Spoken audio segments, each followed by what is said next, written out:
నమస్తే, welcome to Andhraprabha. నేను మనస్విని. ఉమ్మడి ఆంధ్రప్రదేశ్ విడిపోయి ఇప్పటికీ 12 ఏళ్లైంది.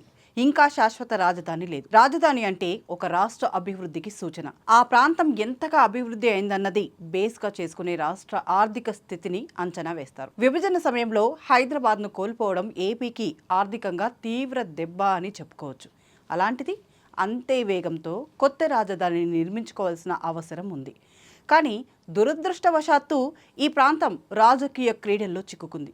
ఒకవైపు టీడీపీ అమరావతిని రాజధానిగా ప్రకటించి ఇక్కడే అభివృద్ధి చేసుకుందాం, మిగిలిన ప్రాంతాలను సమానంగా అభివృద్ధి చేద్దామని చెబుతుంటే, మరోవైపు వైసీపీ మాత్రం కాదు అభివృద్ధి అంతా ఒకే ప్రాంతంలో కేంద్రీకరించకూడదు, 3 ప్రాంతాల్లో విభజన చేస్తే అన్నీ కలిసి అభివృద్ధి చెందుతాయన్నది వైసీపీ వాదన. ఈ రెండు వాదనల మధ్య 10 ఏళ్లైనా ఏపీకి పూర్తి స్థాయి రాజధాని దక్కలేదని చెప్పుకోవాలి. అందుకే తాజాగా కూటమి ప్రభుత్వం కీలక నిర్ణయం తీసుకుంది. అమరావతిని శాశ్వత రాజధానిగా ప్రకటన చేస్తే ఇక దానిని టచ్ చేసేవారెవరూ ఉండరని భావిస్తోంది. అందులో భాగంగానే అసెంబ్లీలో కీలక బిల్లును ప్రవేశపెట్టింది. ప్రస్తుతం రాజధాని నిర్మాణం కోసం ఏపీ ప్రభుత్వం ఒక తీర్మానాన్ని ప్రవేశపెట్టింది. ఆంధ్రప్రదేశ్ శాశ్వత రాజధానిగా అమరావతిని గుర్తించేలా ముఖ్యమంత్రి చంద్రబాబు నాయుడు ప్రత్యేక అసెంబ్లీ సమావేశాలను ఏర్పాటు చేసి తీర్మానం ప్రవేశపెట్టారు. రాజధాని అమరావతికి చట్టబద్ధత కల్పించాలని కేంద్రాన్ని కోరారు. రాష్ట్ర సమగ్ర అభివృద్ధి కోసం అమరావతిని రాజధానిగా గుర్తిస్తూ స్పష్టమైన స్థిరమైన నిర్ణయంతో ముందుకు సాగటం అత్యవసరమని అభిప్రాయం వ్యక్తం చేస్తూ తీర్మానం చేశారు. రాజధానికి అవసరమైన అన్ని రక్షణాత్మక చర్యలు తీసుకోవాలని అన్నారు. రాష్ట్ర విభజన చట్టంలోని సెక్షన్ 5(2)కు తగిన సవరణలు చేయడం ద్వారా రాజధానిపై స్పష్టతను, స్థిరత్వాన్ని కల్పించవచ్చని గుర్తించేలా తీర్మానాన్ని ముఖ్యమంత్రి చంద్రబాబు నాయుడు ప్రవేశపెట్టారు. ఈ సమయంలో నారా లోకేష్ మాట్లాడారు. శాసన మండలిలో అమరావతి చట్టబద్ధత తీర్మానం వంటి ముఖ్యమైన కార్యక్రమం బాగుందంటే జగన్ బెంగళూరు వెళ్ళిపోవడం ఏమిటి? ఈ సమయంలో నారా లోకేష్ మాట్లాడారు.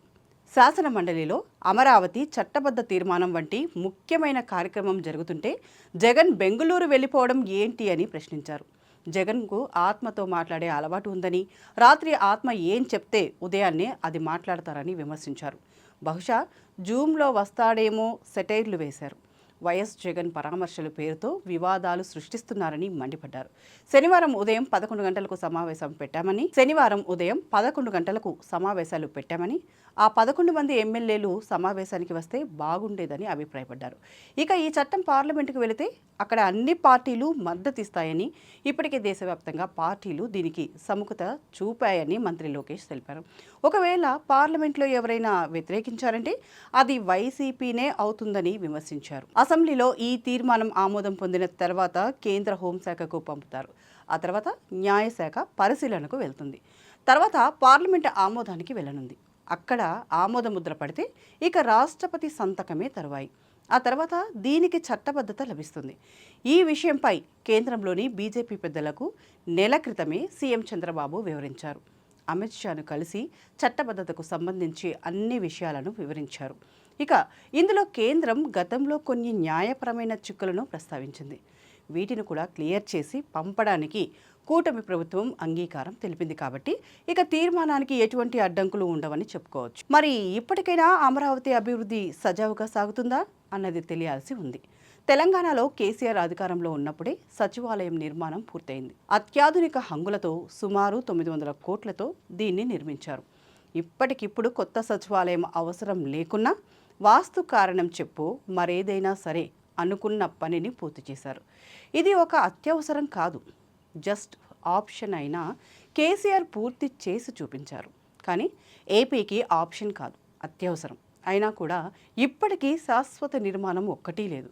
అన్నీ తాత్కాలిక భవనాలే. రాజకీయ కారణాలు అనేకం చెప్పవచ్చు. 2014లో అధికారంలోకి వచ్చిన టీడీపీ అప్పటికప్పుడు పూర్తి కాలేదని చెప్పి ఉండవచ్చు. ఇక తర్వాత అధికారంలోకి వచ్చిన వైసీపీ 3 ముక్కలాట ఆడి ఉండవచ్చు. కానీ 2 పార్టీలకు తెలంగాణ సచివాలయ భవనం ఒక ఉదాహరణగా ఉంటే బాగుండేది.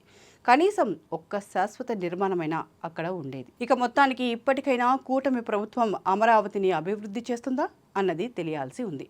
మరో 5 ఏళ్లు కనుక ఇలాగే కొనసాగితే ఇక రాజధానిపై అందరూ ఆశలు కోల్పోయే పరిస్థితి ఏర్పడుతుందేమో చూడాలి. మరి భవిష్యత్తులో ఏం జరుగుతుందో.